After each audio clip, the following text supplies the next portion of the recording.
अहिले यस ठुलो यज्ञमा तिमीसँग कुनै प्रकारको वार्तालाप गर्ने समय छैन मलाई। जाऊ तिमी यहाँ यस यज्ञमा बस्ने योग्य छौ न।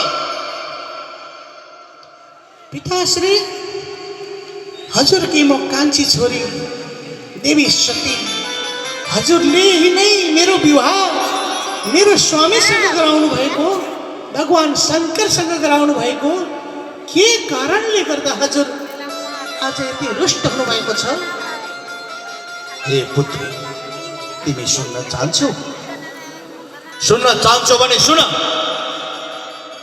सुन, तिमी सुन्न चाहन्छौ भने यत्रो ठुलो सभागारमा मेरो अपमान गरेको छ। अपमान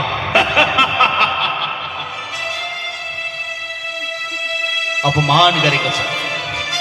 मेरो अपमान गरेको छ। कस्तो अपमान कुरा गर्नुहुन्छ पिताश्री?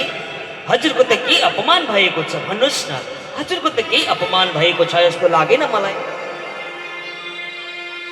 हेर्नुहोस्, आज यत्रो यज्ञ हुँदैछ तर सबैको लागि स्थान छ। आज मेरो महादेवको लागि स्थानै छैन। हे पुत्री, तिमी आफ्नो स्वामीलाई गएर सोध।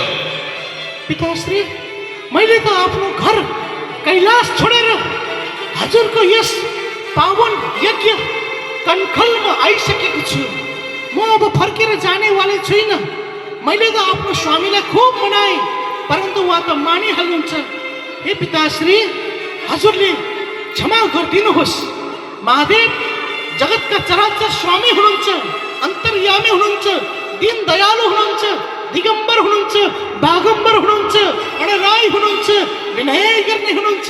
हे स्वामी, मेरो स्वामीलाई हे पिताश्री क्षमा गरिदिनुहोस्, माफ गरिदिनुहोस्। म हजुरको चरणमा पर्छु, म हजुरको चरणमा पर्छु पिताश्री, म हजुरको चरणमा पर्छु, माफ गरिदिनुहोस् हे पिताश्री।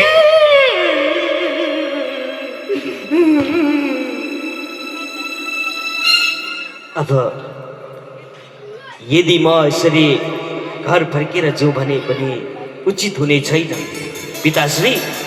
म अब यही अग्नि कुण्डमा होमेर आफ्नो शरीरलाई देह त्याग गर्नेछु। पुत्री,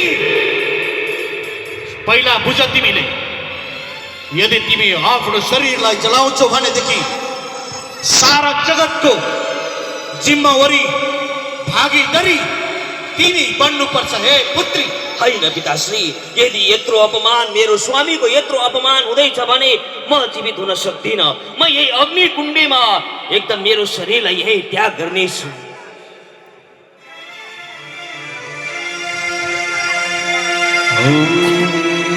पिताश्री, हजुरकोबाट आजसम्मको लागि मेरो लागि उपकार, आफ्नो कान्छी छोरीलाई उपकार गुण यति नै रहेछ। हजुर कस्तो निर्दय व्यक्ति हुनुहुँदो रहेछ।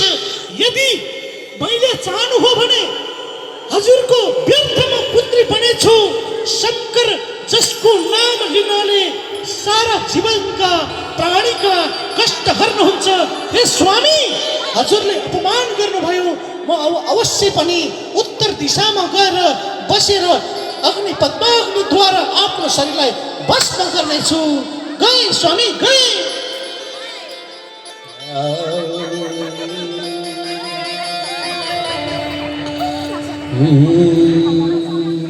नारायण नारायण श्रीमन्नारायण प्रभु स्वामी, हे महादेव, हे भोलेनाथ। अचम्म भयो, अचम्म भयो। के भयो?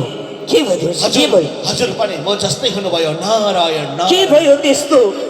महादेव, महादेव, हजुरले थाल पाउनु भएन? के भयो? हजुरकी पत्नी सती कहाँ गएकी छिन् भन्नुहोस्। मेरो सती आज आफ्नो घरमा गएकी छिन्, माइत घरमा यज्ञमा गएकी छिन्। महादेव, भनु त भनु, कसरी भनु? उनले आफ्नो प्राण त्यागी। सती, सती,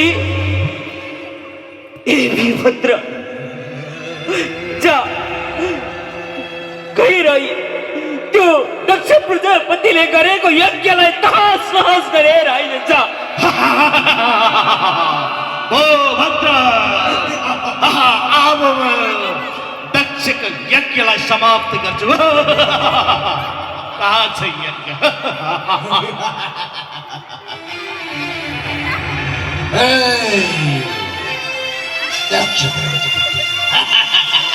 कहाँ छ? कहाँ छ?